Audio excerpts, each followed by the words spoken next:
Good morning बच्चों, नमस्ते।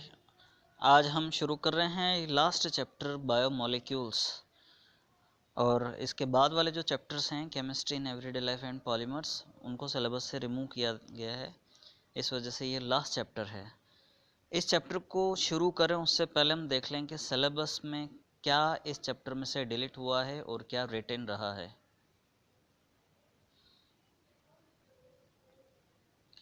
देखिए, ये जो बायोमोलिक्यूल चैप्टर है इसमें से ये चीज़ें हटा दी गई, ये डिलीटेड पार्ट वाला है। ओलिगोसैकेराइड है, कार्बोहाइड्रेट के अंदर ही आते हैं ये, सुक्रोज, लैक्टोज, माल्टोज। फिर पॉलीसैकेराइड है जिसमें स्टार्च, सेलुलोज, ग्लाइकोजन आ जाते हैं। और इम्पोर्टेंस ऑफ कार्बोहाइड्रेट, यानी आप ये मान लीजिए कि कार्बोहाइड्रेट का काफ़ी सारा पार्ट, ऑलमोस्ट 70% तक इसमें से रिमूव कर दिया गया है। फिर विटामिन्स, इनका क्लासिफिकेशन, फंक्शन और एंजाइम्स और हार्मोन्स और एलिमेंट्री आइडिया एक्सक्लूडिंग स्ट्रक्चर, इनको रिमूव कर दिया गया है। अब देखते हैं कि सिलेबस के अंदर है क्या। इसमें कार्बोहाइड्रेट का केवल क्लासिफिकेशन और इसमें मोनोसैकेराइड्स दिए हुए हैं, मतलब aldose, glucose, aldose, ketose classification और ग्लूकोज, फ्रक्टोज। अच्छा, और डीएल कॉन्फ़िगरेशन भी इसके अंदर दिया हुआ है, तो यही हमको पढ़ना है। फिर प्रोटीन लगभग लगभग पूरा है, और न्यूक्लिक एसिड भी आप पूरा ही मान लीजिए, डीएनए, आरएनए इसके अंदर।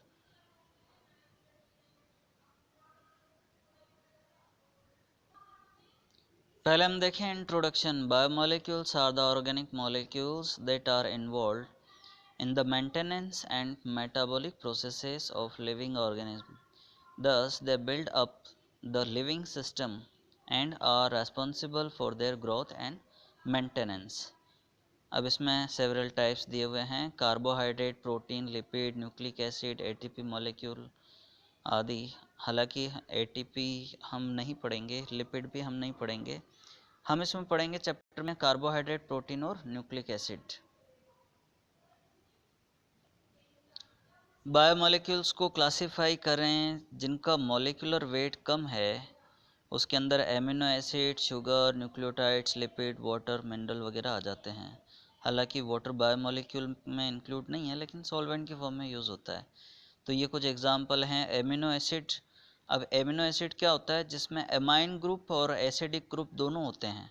देखो इसके अंदर ये वाला जो ग्रुप है ना, NH2, ये तो एमिनो ग्रुप हो जाएगा, और ये कार्बोक्सिलिक एसिड COOH वाला ग्रुप, तो एमिनो इसके लिए यूज़ हुआ है और एसिड इसके लिए यूज़ हुआ है। फिर अगला आप देख रहे हो न्यूक्लियोटाइड। इसके अंदर 3 तरह की स्पीशीज़ हैं। एक तो ये पेंटो शुगर आ जाती है, और फिर उसके बाद में इसके साथ में एक ये बेस जो आपको दिख रहा है, नाइट्रोजनस बेस होता है, और एक ये फॉस्फेट ग्रुप होता है। डिटेल हम आगे पढ़ेंगे। फिर ऐसे मॉलिक्यूल जिनका मोलर मास ज़्यादा होता है या हायर मॉलिक्यूलर वेट वाले, जैसे प्रोटीन है, कार्बोहाइड्रेट है, न्यूक्लिक एसिड हैं, ये इसके अंदर आ जाते हैं। तो ये प्रोटीन, ग्लूकोज, डीएनए वगैरह इसमें इंक्लूडेड हैं। अब हम शुरू करते हैं। कार्बोहाइड्रेट्स होते क्या हैं। देखिए, ये कार्बोहाइड्रेट जो वर्ड आया है ना, कार्बन और वाटर मॉलिक्यूल, यानी हाइड्रोजन और ऑक्सीजन कंटेनिंग, उसके लिए तो पहले ये माना जाता था कि जो कार्बन के हाइड्रेट्स हैं उनको कार्बोहाइड्रेट्स बोलेंगे। जैसे कि एग्जांपल लीजिए, ग्लूकोज का फॉर्मूला आप बहुत पहले से पढ़ते हुए आ रहे हैं, C6H12O6। इसको हम ऐसे भी लिख सकते हैं। देखिए इसके अंदर आप देख रहे हैं, मैंने कहा अभी ग्लूकोज, तो इसमें ये है 6C, ये H2O, और इसमें ये 6, ठीक है। मतलब आप इसको कार्बन का हाइड्रेट बोल दीजिए। तो पहले हम ऐसा यूज़ करते थे, इस तरह का फॉर्मूला इस्तेमाल किया जाता था। लेकिन बाद में ये देखा गया है कि कई सारे ऐसे कंपाउंड्स भी हैं जो इस फॉर्मूले को फॉलो करते हैं, लेकिन उनके अंदर मिठास नहीं होती और शुगर वाली प्रॉपर्टीज़ नहीं होती है। कार्बोहाइड्रेट जो हैं वो शुगर ही हैं एक तरह के। अब जैसे एसिटिक एसिड है, तो CH3COOH या इथेनोइक एसिड भी बोलते हैं। इसके लिए अगर वो फॉर्मूला हम अप्लाई करें तो 6 के बजाय 2 आ जाएगा, यानी 2 कार्बन और H2O का ट्वाइस आप मान लीजिए। लेकिन ये कार्बोहाइड्रेट तो नहीं हो सकता है। दूसरी तरफ पेंटोज शुगर जैसे राइबोज वगैरह हैं, ऐसे भी रैमनोज वगैरह हैं, तो वहाँ फार्मूला ये फुलफिल नहीं करते हैं, उसके बावजूद भी उनके अंदर शुगर वाली प्रॉपर्टीज़ हैं। इस वजह से नई डेफिनेशन को डेवलप किया गया उनकी स्टडी से। तो ये डेफिनेशन आप देखिए और नोट कीजिए कि पॉलीहाइड्रोक्सी एल्डिहाइड्स और पॉलीहाइड्रोक्सी कीटोन्स और compounds on hydrolysis give carbohydrates, या ऐसी जो मोनोमेरिक यूनिट्स जनरेट करते हैं उनको हम कार्बोहाइड्रेट बोलेंगे। तो इनमें खास बात क्या है, ये पॉलीहाइड्रोक्सी ग्रुप होता है, मिठास जो आती है वो इसकी वजह से आती है। OH ग्रुप होता है, आपको शायद ये पता होगा कि जो अल्कोहल है उसमें तो केवल एक ही हाइड्रोक्सिल ग्रुप होता है, उसमें मिठास नहीं होती, लेकिन ग्लाइकोल में 2 हाइड्रोक्सिल ग्रुप होते हैं तो मिठास होती है, और ग्लिसरॉल में 3 होते हैं। इसी तरह से ही जो शुगर मॉलिक्यूल्स आप देखते हैं, ग्लूकोज, फ्रक्टोज, गैलेक्टोज वगैरह, इनके अंदर 5-6 तक हाइड्रोक्सिल ग्रुप होते हैं, उसकी वजह से मिठास होती है इनमें। फिर आगे देखिए, they are optically active due to the presence of chiral carbon. Optically active होते हैं या तो डेक्स्ट्रो रोटेटरी या फिर लिवो रोटेटरी। फिर they are also called saccharides. ये वर्ड कहाँ से आया, लैटिन वर्ड सेकेरम से, जिसका मीनिंग होता है शुगर, यानी स्वीट टेस्ट होने की वजह से। अब हम देखते हैं क्लासिफिकेशन ऑफ कार्बोहाइड्रेट्स। इसमें पहली कैटेगरी देखिए मोनोसेकेराइड, सेकेंड ओलिगोसेकेराइड और थर्ड पॉलीसेकेराइड। मोनोसेकेराइड ये सिंपलेस्ट कार्बोहाइड्रेट होते हैं और इनको और ज़्यादा हाइड्रोलाइसिस करके सिंपलर कंपाउंड्स के अंदर कन्वर्ट नहीं कर सकते। एग्जाम्पल जैसे ग्लूकोज है, फ्रक्टोज है, ये इसमें आ जाते हैं। ओलिगोसेकेराइड, इनके अंदर 2 से लेकर के 10 तक की कार्बोहाइड्रेट मोनोसेकेराइड यूनिट्स कंबाइंड होती हैं। इनकी हाइड्रोलाइसिस करते हैं तो हमको ये यूनिट्स मिलती हैं मोनोसेकेराइड वाली। एग्जाम्पल जैसे सुक्रोज है, लैक्टोज है, माल्टोज है। पॉलीसेकेराइड, इसके अंदर कई सारे मॉलिक्यूल्स का कॉम्बिनेशन होता है और हाइड्रोलाइसिस करने पे हमको लाखों की तादाद में मॉलिक्यूल्स, मोनोसेकेराइड मॉलिक्यूल्स मिलते हैं। एग्जाम्पल इसमें सेलुलोज, स्टार्च है।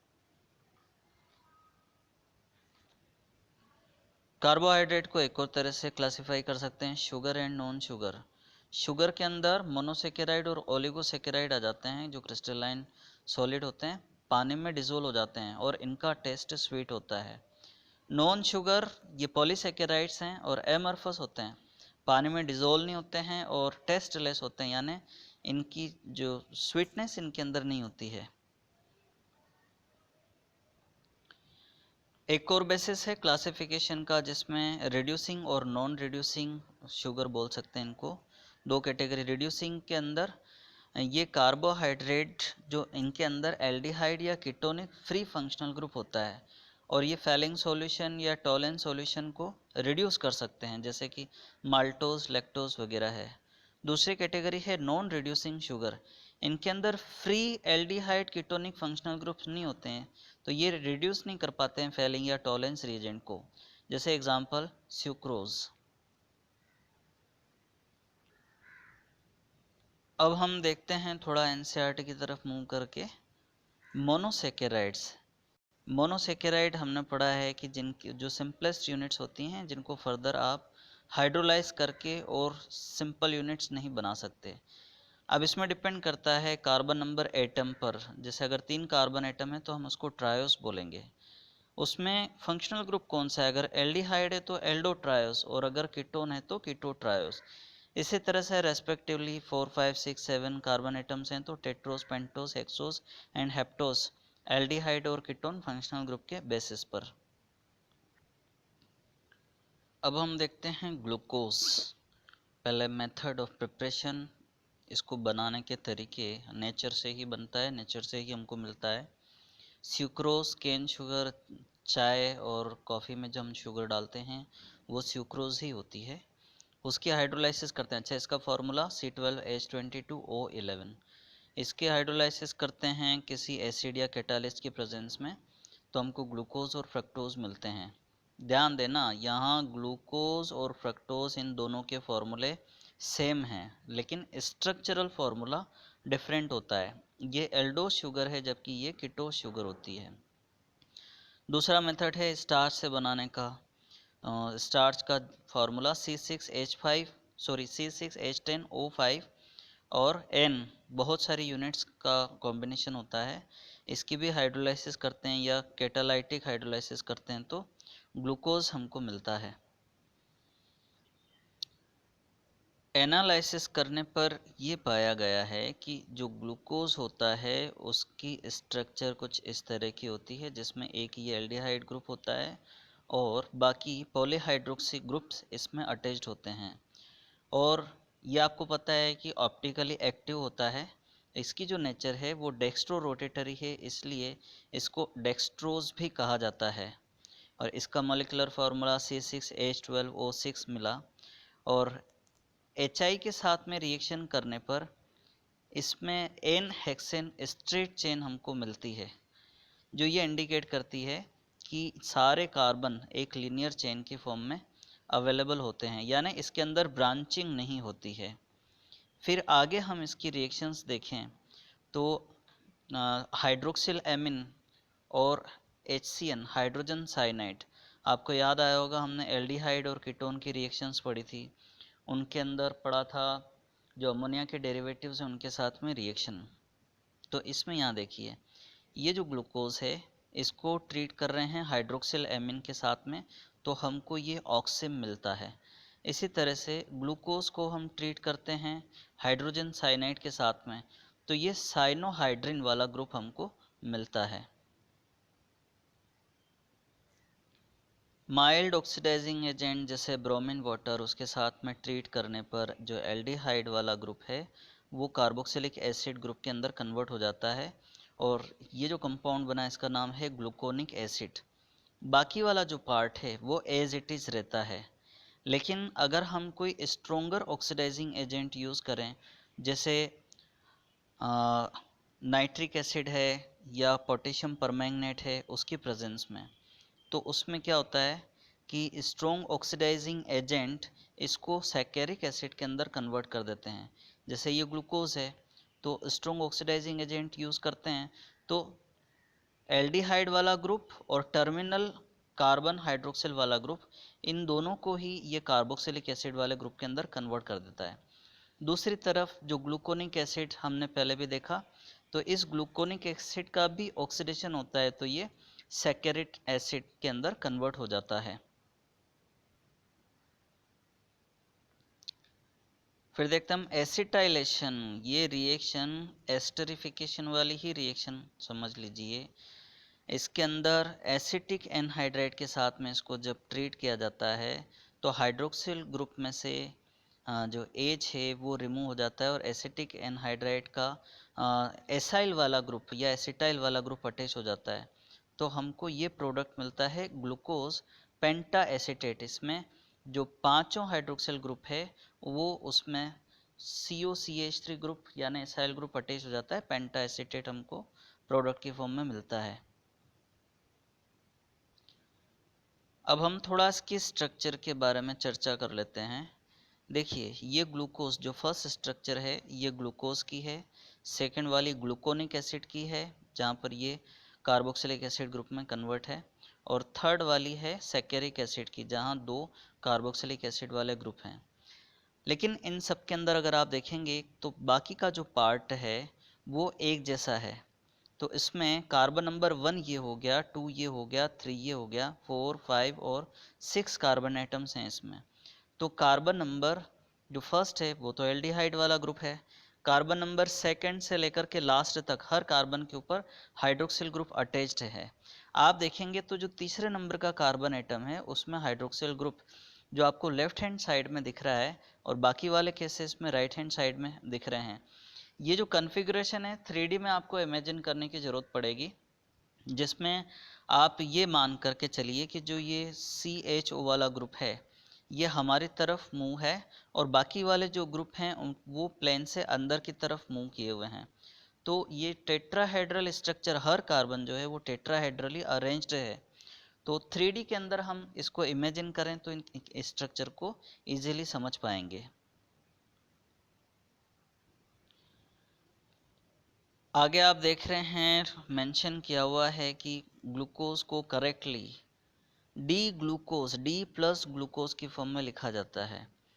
ये यहाँ कैपिटल डी ये डेक्स्ट्रो रोटेटरी से रिलेटेड नहीं है, लेकिन जो प्लस का साइन आ रहा है वो इंडिकेट कर रहा है कि ये डेक्स्ट्रो रोटेटरी है। तो ये कैपिटल डी क्या इंडिकेट करता है, इसी तरह से आप आगे भी देख रहे हैं कि एल लिखा हुआ है, तो डी और एल कन्फिग्रेशन क्या होता है, इसको हम समझने के लिए थोड़ा नीचे की तरफ मूव करें। देखिए यहाँ ग्लिसरैल्डिहाइड की दो स्ट्रक्चर्स दी हुई हैं। इनमें से पहली स्ट्रक्चर आपको दिख रही है वो डेक्स्ट्रो रोटेटरी है, जहाँ प्लस का साइन लगा हुआ है, ये ग्लिसरैल्डिहाइड। और ये वाला माइनस है, ये लीवो रोटेटरी है। तो इसको कैपिटल डी से रिप्रेजेंट किया जाता है और इसको कैपिटल एल से रिप्रेजेंट किया जाता है। तो जिस कंपाउंड के अंदर इस तरह का कॉन्फ़िगरेशन मिलता है उनके लिए कैपिटल डी यूज़ करते हैं, और जिन कंपाउंड्स में इस तरह की स्ट्रक्चर हमको मिलती है, यानी जो हाइड्रोक्सिल ग्रुप है वो लेफ्ट हैंड साइड में मिलता है, उसको हम एल कॉन्फ़िगरेशन से डिनोट करते हैं। तो आप यहाँ जो स्ट्रक्चर्स देख रहे हैं, इन तीनों स्ट्रक्चर्स के अंदर देखेंगे तो आपको एक बात मिलेगी कि इन तीनों के अंदर जो हाइड्रोक्सिल ग्रुप है वो राइट हैंड साइड में अवेलेबल है। तो इन तीनों के लिए हम कैपिटल डी वर्ड यूज़ कर सकते हैं। लेकिन अगर हम ये रिप्रेजेंट करना चाहते हैं कि ये डेक्स्ट्रो रोटेटरी है या लिवो रोटेटरी है, तो उसके लिए या तो हम प्लस और माइनस का साइन यूज़ करें या फिर स्मॉल डी और स्मॉल एल यूज़ करें। तो कैपिटल डी अलग चीज़ है और स्मॉल डी अलग चीज़ है, इसी तरह से कैपिटल एल अलग चीज़ है और स्मॉल एल अलग चीज़ है। देखिए जैसा कि इस फिगर के अंदर इस चीज़ को समझाने की कोशिश की, खास बात ध्यान देना, यहाँ डी है तो यहाँ पर भी डी, दोनों ही कैपिटल हैं। ये इस कॉन्फ़िगरेशन को ग्लिसरैल्डिहाइड के साथ में कंपेयर करके इस चीज़ को बता रखा है, और दोनों जगह प्लस लिखा हुआ है, इसका मतलब ये डेक्स्ट्रो रोटेटरी है।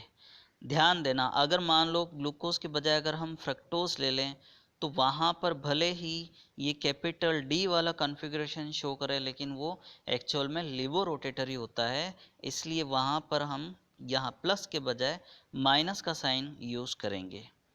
अब हम आगे बढ़ते हैं साइक्लिक स्ट्रक्चर ऑफ ग्लूकोज। अब ये जो स्ट्रक्चर आपको दिख रही है ये तो linear open structure, open chain structure दिख रही है, लेकिन साइक्लिक स्ट्रक्चर के बारे में क्या है।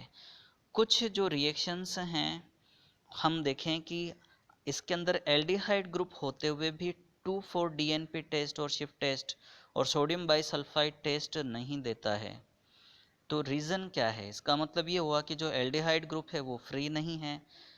2,4-DNP टेस्ट आपको याद आया होगा, हमने पढ़ा था, जिनके अंदर कार्बोनिल ग्रुप प्रेजेंट होते हैं, ऑरेंज कलर देते हैं, वो 2,4-DNP टेस्ट देते हैं। डीएनपी की फुल फॉर्म क्या है, 2,4 डाइनाइट्रोफेनिल हाइड्रेजिन। ठीक है, इसी तरह से हाइड्रोक्सिल एमिन के साथ में भी ये रिएक्शन, इसका जो पेंटा एसीटेट वाला फॉर्म है वो कंबाइन होकर के एडक्ट नहीं बनाता है या ऑक्सिम नहीं बनाता है, तो ये भी इंडिकेट करता है कि इसके अंदर फ्री CHO ग्रुप नहीं होता है।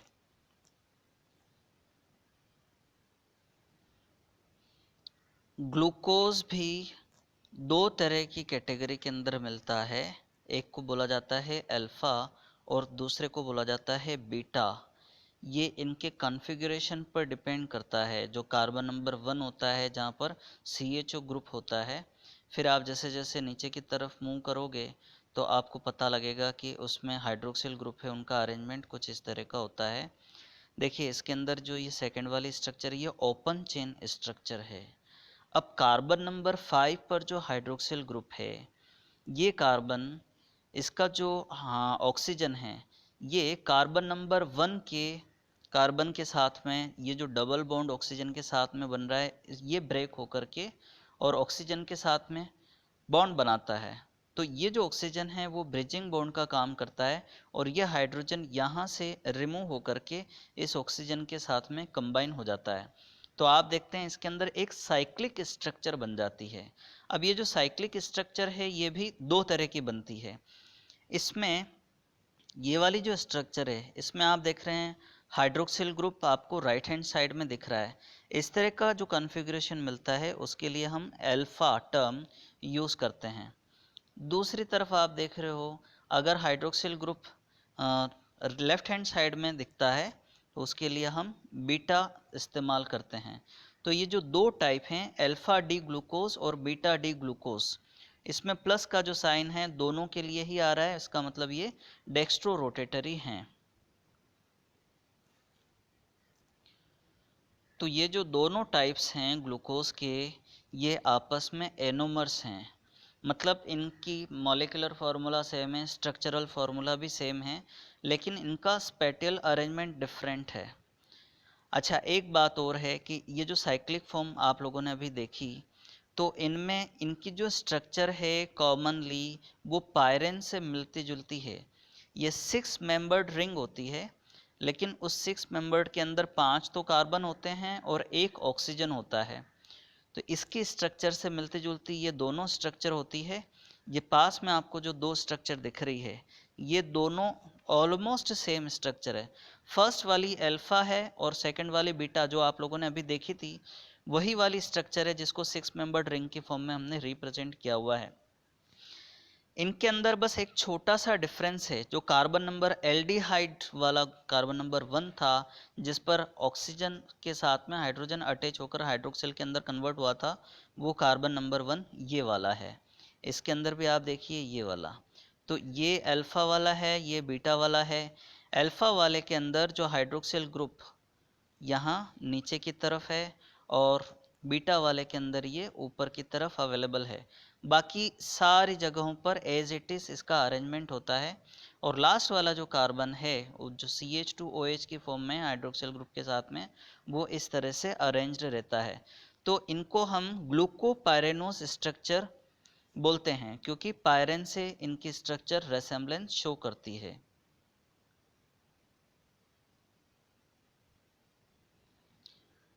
नेक्स्ट आ रहा है फ्रक्टोज। देखिए, फ्रक्टोज का फॉर्मूला भी C6H12O6 होता है, जो ग्लूकोज के जैसा है। तो फिर डिफरेंस क्या होता है? डिफरेंस उनकी स्ट्रक्चर में होता है। यहाँ आप देख रहे हो फ्रक्टोज की जो स्ट्रक्चर है उसमें ये जो ग्रुप है कार्बोनिल ग्रुप, ये कीटोन वाला ग्रुप है, क्योंकि दोनों तरफ इस पर कार्बन अटैच्ड है। जबकि ग्लूकोज में आपने देखा था कि वो कार्बन नंबर 1 होता है और एल्डिहाइड वाला ग्रुप होता है, और इस केस में ये कार्बन नंबर 2 पर कार्बोनिल कीटोनिक ग्रुप है। अच्छा, एक चीज़ और है, इसमें ये डी माइनस फ्रक्टोज लिखा हुआ है, तो डी कॉन्फ़िगरेशन क्यों आ रहा है कैपिटल डी वाला? ये तो अंडरस्टूड है, ग्लिसरैल्डिहाइड के अंदर जो hydroxyl group right hand side में होता है उसके लिए कैपिटल डी यूज़ करते हैं, यहाँ पर ये यूज़ किया जाएगा। लेकिन जो माइनस वाला साइन आ रहा है वो क्या इंडिकेट कर रहा है कि ये लिवो रोटेटरी है, इसके लिए स्मॉल एल यूज़ किया जा सकता है।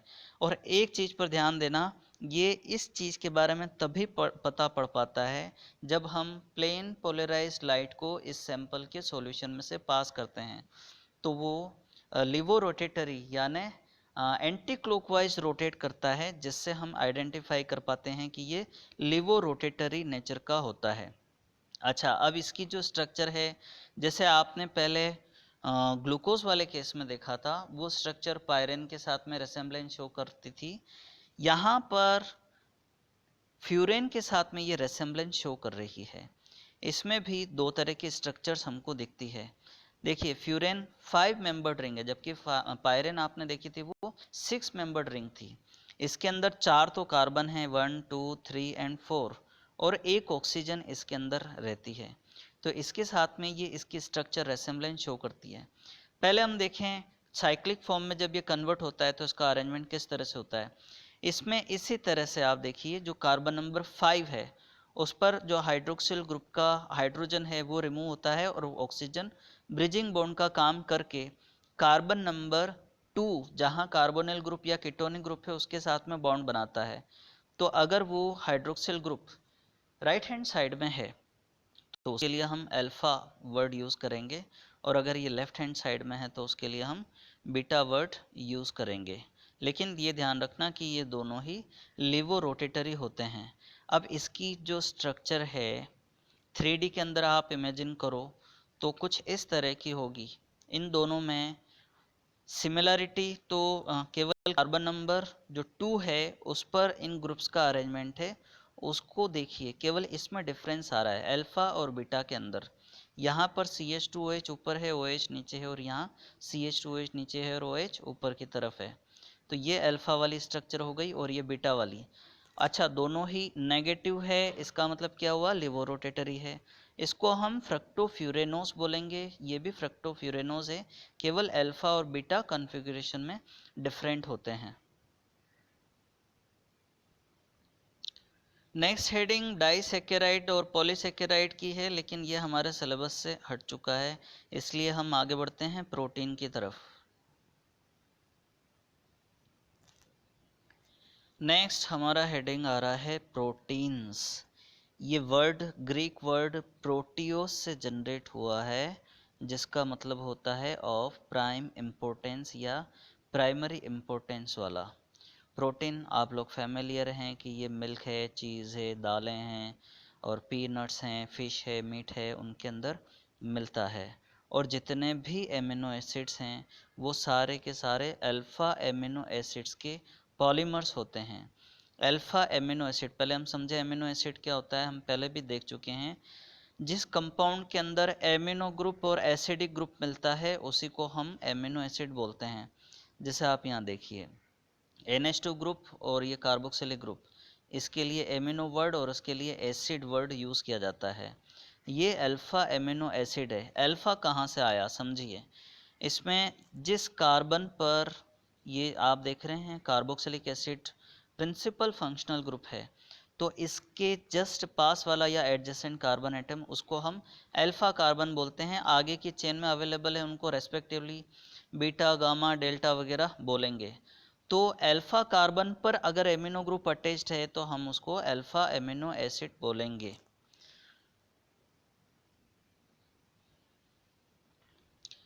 सबसे सिंपल जो एमिनो एसिड होता है वो होता है ग्लाइसिन।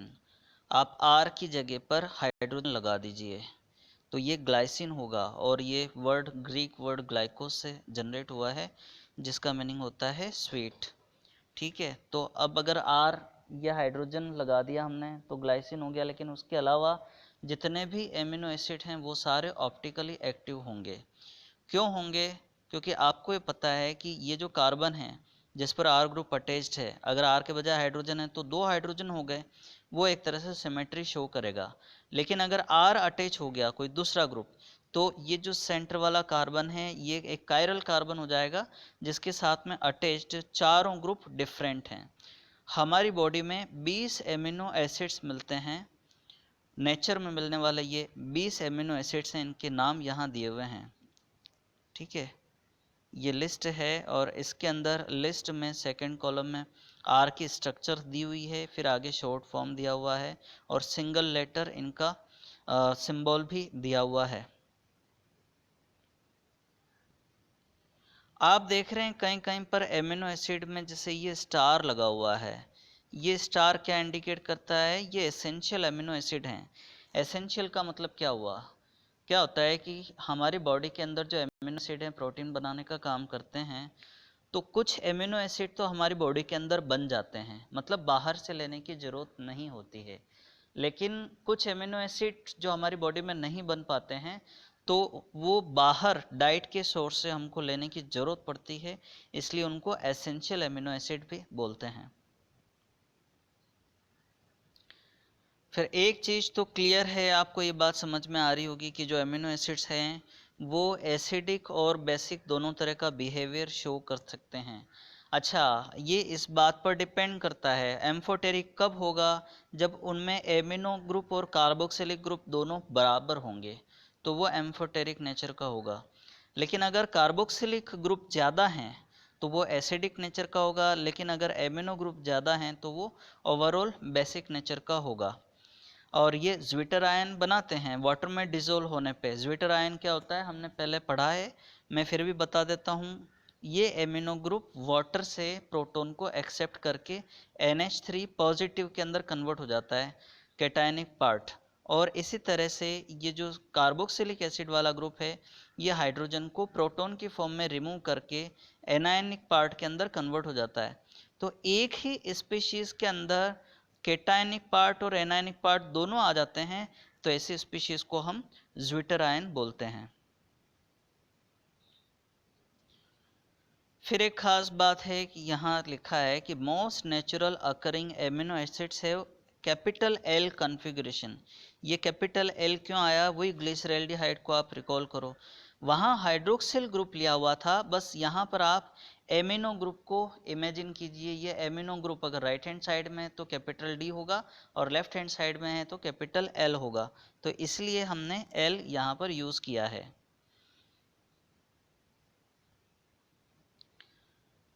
अब ये स्ट्रक्चर ऑफ प्रोटीन, इसके बारे में और डिटेल स्टडी नेक्स्ट वीडियो के अंदर हम करेंगे। आप नेक्स्ट वाला वीडियो भी देखिए। Thank you.